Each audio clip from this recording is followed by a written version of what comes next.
আসসালামু আলাইকুম, সবাইকে শুভেচ্ছা।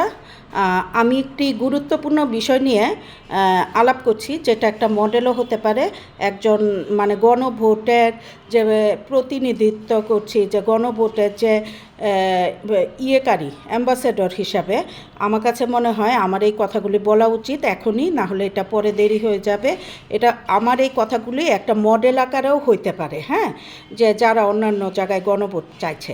আমাদের দেশে ধরেন আমার মোহাম্মদপুরে আমি ধরে নিলাম 5 লাখ ভোটার, তাহলে প্রতি 500 ভোটারের জন্য আমাদের বুথ হবে একটা। তাহলে মোহাম্মদপুরে বুথ কতগুলি হবে? 1000 ধরলাম, হ্যাঁ। তো 1000 বুথের জন্য বুথের কাছে যেন ভোটটা সঠিকভাবে গণনা করা হয়, হ্যাঁ, ভোটটা যেন ঠিকমতো দেয়, এর জন্য স্বেচ্ছাসেবী লাগবে, হ্যাঁ, পোলিং এজেন্টগুলি লাগবে, হ্যাঁ। তো এখন আমার কথা হচ্ছে যে এখানে তো আরও অনেক দল আসবে, হ্যাঁ, আরও অনেক দল একসাথে কাজ করবে। আমাদের 123টা কেন্দ্র আছে মোহাম্মদপুরে। এখন আপনার প্রত্যেকটা কেন্দ্রের মধ্যে বুথে লোক থাকতে হবে, প্লাস কেন্দ্রের বাইরেও বোঝানোর জন্য লোক থাকতে হবে গেটের মধ্যে, যে সবাই ঢুকবে তখন ধরেন প্রতি 1000-এ একজন ধরে যে বুঝাই দিবে যে এই যে এখানে সিল মারেন, এখানে সিল মারবেন। সিল কিন্তু একটা মার্কার থেকে আরেকটা মার্কার উপরে যদি চলে যায় 2% সিল, মানে 3/2 যেখানে পড়বে ভোট কিন্তু ওখানে কাউন্ট হবে। আপনি হ্যাঁ নার মধ্যে যদি মেরে দেন বা এদিকে মেরে দেন, তখন ভোটটা নাইলে বাতিল হয়ে যাবে, হ্যাঁ। তো সুতরাং ভোটটা যেন বাতিল না হয়।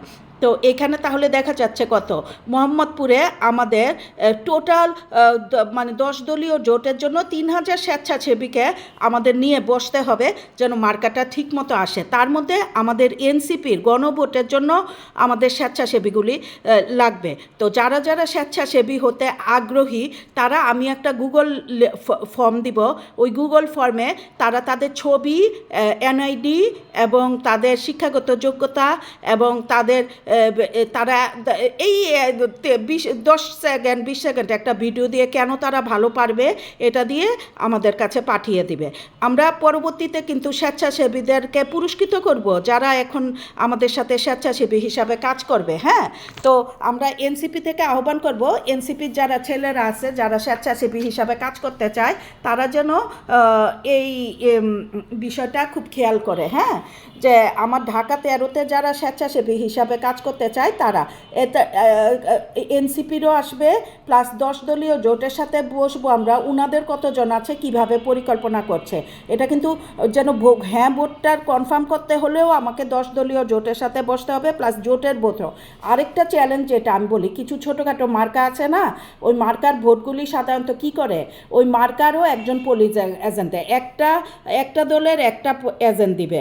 তো এনসিপির একটা এজেন্ট দিল, বিএনপির একটা এজেন্ট দিল। বিএনপি বা নিয়ম কি, বিভিন্ন দল করে কি ওই ছোটোখাটো দলেরও এজেন্ট দেওয়ার সুযোগ থাকে। ওরা করে কি ওইটা এজেন্টটা কিনে নেয়, ইলেকশনের আগে গিয়ে কিনে নেয়। তো ছোটোখাটো যে মার্কাগুলি আছে তাদের যারা, এটাও খেয়াল রাখতে হবে, ওদের সাথেও যোগাযোগ করতে হবে, ওদের সাথে কথা বলতে হবে, হ্যাঁ, যে সমন্বয় করে ভোটটা যেন ঠিক হয়, হ্যাঁ, যে ভুল যেন না হয় এবং ওরকম কিনে যেন নিতে না পারে, বা কিনে নিলেও তারা কোন পক্ষে এই কাজ করবে এই বিষয়টা খেয়াল করতে হবে, তাহলে সেটা নোটিফাই করতে হবে, হ্যাঁ। তো মারামারি সংঘাতে যাওয়া যাবে না, এজন্য আগে থেকেই আমাদেরকে কাজ করতে হবে। তো আমাদের ঢাকাতেও 7টি ওয়ার্ড আছে, 7টি ওয়ার্ডের মধ্যে আমরা কিন্তু এভাবে কাজগুলি শুরু করব, হ্যাঁ। তো 7টি ওয়ার্ডের যে মূল যুগ্ম আহ্বায়ক যারা আছে বা আহ্বায়ক যারা আছে তাদের সাথে বসে একটা ভোট গণনা পদ্ধতি, ইলেকশনকালীন যে টিম বা 123টা কেন্দ্রের মধ্যে যে কিভাবে কার্যকলাপ হবে, টাকা সীমাবদ্ধতা আমাদের থাকতেই পারে। আমরা জোটের সাথে কাজ করব, জোট দিবে না কে দিবে এত ভাব দেখানোর কিছু নাই, টাকা না থাকলে নাই, আমার টাকা নাই, ওর টাকা নাই, ওর আছে, এটাই নিয়ম, এটাই বাস্তবতা। সুতরাং কিন্তু একসাথে কাজ করলে কোনো সমস্যা না, হ্যাঁ। তো এখানে আমাদেরকে এই মুহূর্তে এনসিপি থেকে মোহাম্মদপুর থেকে আমাদের 1000 স্বেচ্ছাসেবী লাগবে এবং এই 1000 স্বেচ্ছাসেবীকে কিন্তু আমরা সম্মানিত করব, পুরস্কৃত করব যথাসময়ে। সুতরাং তারা আপাতত আমার কথাটা বুঝতে পেরেছেন। আর আমি যে এই কথাটা বললাম এটা কিন্তু গণভোটেরও একটা মডেল, যেটা আপনার এনসিপি থেকে আমরা যে যারা করছি, আমার কাছে মনে হয় আপনারা এটা করতে পারেন। আমি সকালেই একজন সংবিধান সেন্সিটিভ, সংবিধান বিশেষজ্ঞ, একজন অ্যাডভোকেটের সাথে কথা বলেছি। উনিও আমাকে কিছু গুরুত্বপূর্ণ দিক নির্দেশনা আমি ওনাকে বলেছি ভিডিও করে দিতে। উনি সাবেক এমপি ছিলেন, ফিমেল, কিন্তু উনি আবার এখন আমাদের এনসিপির পক্ষে, গণভোটের পক্ষে কাজ করছেন। হ্যাঁ, তো সুতরাং খুব দ্রুত আমরা এই বিষয়গুলি নিয়ে ভাববো। এখন আমরা ইলেকশন পরিস্থিতি নিয়ে ভাববো। আমরা যারা জুলাইকে ধারণ করি তারা সবাই ভাববো। আমরা যারা দুর্নীতিমুক্ত সমাজ গঠন করতে চাই আমরা এভাবে ভাববো। ঠিক আছে, কোনো সংঘাতে না গিয়ে সুষ্ঠু পরিকল্পনা এবং আল্লাহর সাহায্যই আমাদেরকে লক্ষ্যে পৌঁছে দিবে। তো আসসালামু আলাইকুম সবাইকে, জুম্মাবার মোবারক সবাইকে। জুম্মার নামাজের আগেই আমি এই ভিডিওটা দিলাম যেন সবাই সুন্দর মতো নামাজের মধ্যে অনেক লোক পাবেন আপনারা, পুরুষ মানুষরা, আপনারা যেন এটা সুন্দর মতো কাজ করতে পারেন।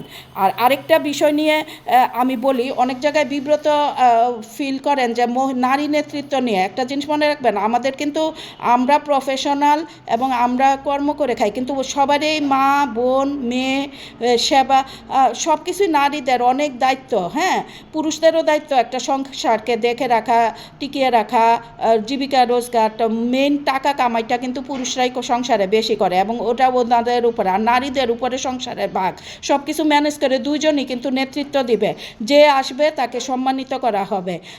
সুতরাং অনেক জায়গায় জামাতের ভোটার নারীরা আসবে না, এরকম কিছু বিষয় যদি থাকে বিষয়গুলি সুন্দরভাবে বুঝিয়ে দেবেন।